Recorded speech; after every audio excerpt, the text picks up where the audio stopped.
ഒരു 5 പൈസ കേന്ദ്ര ഫണ്ട് ഒരു പൈസ ഉപയോഗിച്ചിട്ടില്ല. ഈ SC ST കോളനികൾക്ക് എത്ര കോടി രൂപ ഞങ്ങളൊക്കെ ഉപയോഗിച്ചത് നിലമ്പൂർ? നിങ്ങൾ വന്ന് നോക്കൂ. ഇവിടെ ഒരു പൈസ ഇല്ല. എന്തായിരുന്നത്? ആ കേന്ദ്രത്തിൻ്റെ ഫണ്ട് കിട്ടിയാൽ വലിയ BJP ആവും പേടിയാണ്. അപ്പം ഈ പട്ടിണി പരിവട്ടം എങ്ങനെ നിർത്തണം? PV അബ്ദുൾ വഹാബ് MP നിലമ്പൂരിൽ ലീഗിൻ്റെ MP ആണോ നിങ്ങൾക്കറിയാലോ. ഞാൻ എൻ്റെ രാഷ്ട്രീയ കാലഘട്ടത്തിൽ കഴിഞ്ഞ വർഷം 8 വർഷം പോരാടിയതാണ് കോൺഗ്രസ് ലീഗുമായിട്ട്.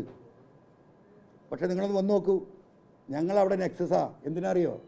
ആ നാടിൻ്റെ ഡെവലപ്മെൻറ്റിന് ഞാനും PV അബ്ദുൾ വഹാബ് നെക്സസാ. നന്മക്ക് വേണ്ടിയിട്ട് പരിപൂർണ്ണ പിന്തുണയിൽ അദ്ദേഹത്തിന് കൊടുക്കാറ്.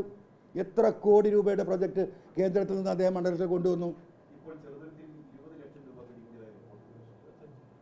25. അപ്പോൾ 5 പോയി. പിടിച്ചപ്പോൾ 25 പോട്ടെ, അതങ്ങനെ പോകും. ഈ കൊള്ളക്കാരായ പോലീസുകാരല്ലേ സ്വർണ്ണ ബിസ്ക്കറ്റിനെ അടിച്ചു പോകണമെങ്കിൽ 25 5 വലിക്കാൻ ടക്കിച്ച് വലിക്കൂലേ? അപ്പോൾ അത് വിഷയമാക്കണ്ട, അത് വലിയും. അപ്പോൾ ഞാൻ പറഞ്ഞു വന്നത് PV അബ്ദുൾ വഹാബ് MP അദ്ദേഹം ലീഗിൻ്റെ നേതാവാണല്ലോ. ഞങ്ങൾ നല്ല ഫൈറ്റാണ് രാഷ്ട്രീയമായിട്ട്. കാല് കുത്താൻ ഇടം കൊടുക്കാതെ ഞാൻ പോരാടിയിട്ടുണ്ട്.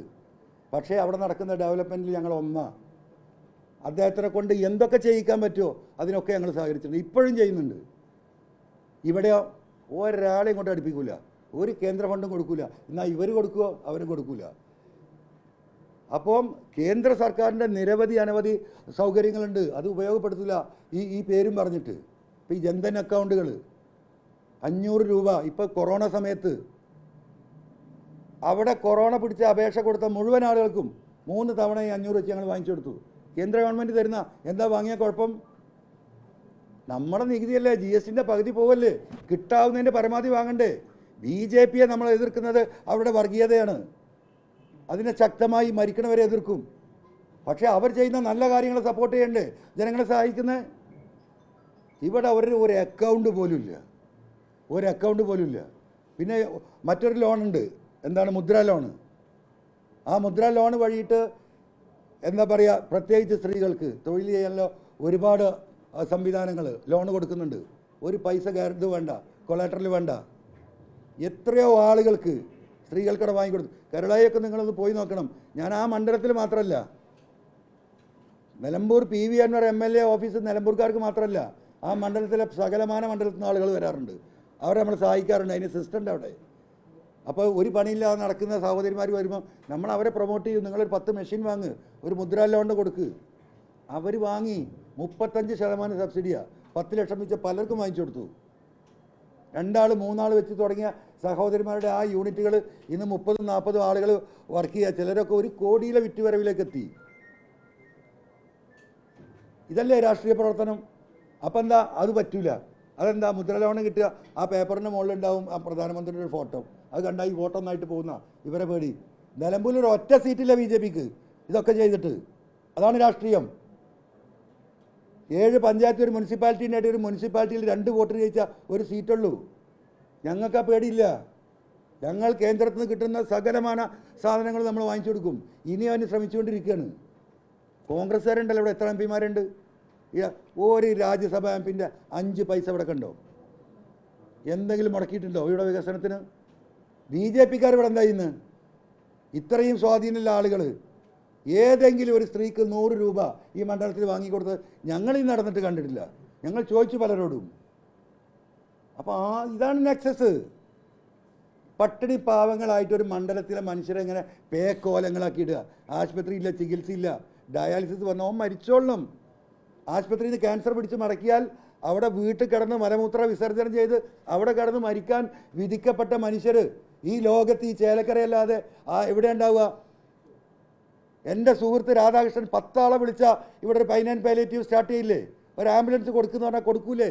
നിങ്ങൾ കുറച്ച് സാധനം കൊടുക്കുക പറഞ്ഞാൽ കൊടുക്കൂലേ? എന്താ മുടക്ക്? ഒരു മുടക്കില്ലല്ലോ. എന്താ വിളി മാത്രം? ഒന്ന് സഹായിക്കും മനുഷ്യന്മാരെന്ന് പറയാൻ. എന്താ ഇവർ തയ്യാറാവാത്തത്? കഷ്ടപ്പെട്ട് ദുരിതമായിട്ട് അങ്ങനെ നടക്കട്ടെ. അപ്പോൾ എന്നും വരുമല്ലോ, സാറേ, സഖാവേ, സാറേ. കോൺഗ്രസ്സുകാരെയും BJPൻ്റെയും നേതാക്കന്മാരുടെ കമ്മ്യൂണിസ്റ്റുകാരെയും മൂട്ടിലിങ്ങനെ നടക്കുന്ന ഈ പാവങ്ങൾ ജീവിതത്തിൻ്റെ 2 അറ്റം മുട്ടാൻ ഒരു മാർഗ്ഗമില്ല. സർക്കാരിൻ്റെ സഹായം കിട്ടണം. അപ്പോൾ ഒരു വീട് കൊടുത്താൽ ഒരു തറയിടും, എന്നിട്ട് 2 കൊല്ലം ഇരുത്തും. ഒരു തെരഞ്ഞെടുപ്പ് കഴിഞ്ഞാൽ കട്ടില വെക്കാനുള്ള പൈസ കൊടുക്കും. അടുത്ത തെരഞ്ഞെടുപ്പ് വരുമ്പോൾ ചുമര് കെട്ടാനുള്ള പൈസ കൊടുക്കും. അപ്പോൾ 6 മാസം കൊണ്ട് തീരുന്ന പെരപ്പണി 10 കൊല്ലം കൊണ്ടും തീരൂല. അതിനിടയിൽ 2-3 ഇലക്ഷൻ വരും. അപ്പോൾ അടുത്ത സ്റ്റെപ്പ് കിട്ടുമല്ലോ, അതിന് ഈ സാധുക്കൾ ഇങ്ങനെ കാത്തിക്കും. ഇതെന്ത് രാഷ്ട്രീയ? ഇതാണോ രാഷ്ട്രീയം?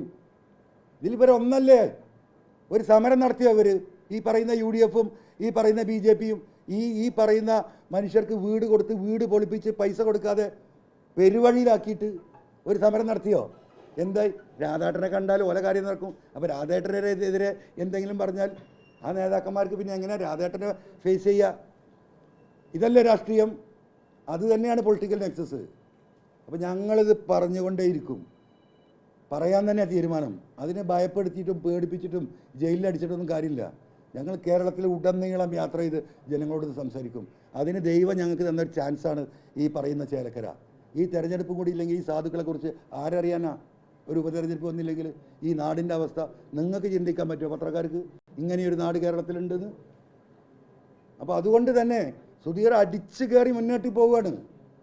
എല്ലാ പാർട്ടിയിൽ നിന്നും ജനമുണ്ടല്ലോ ഇവിടെ. ആ ജനത്തിനെ മറന്നു ഇവർ.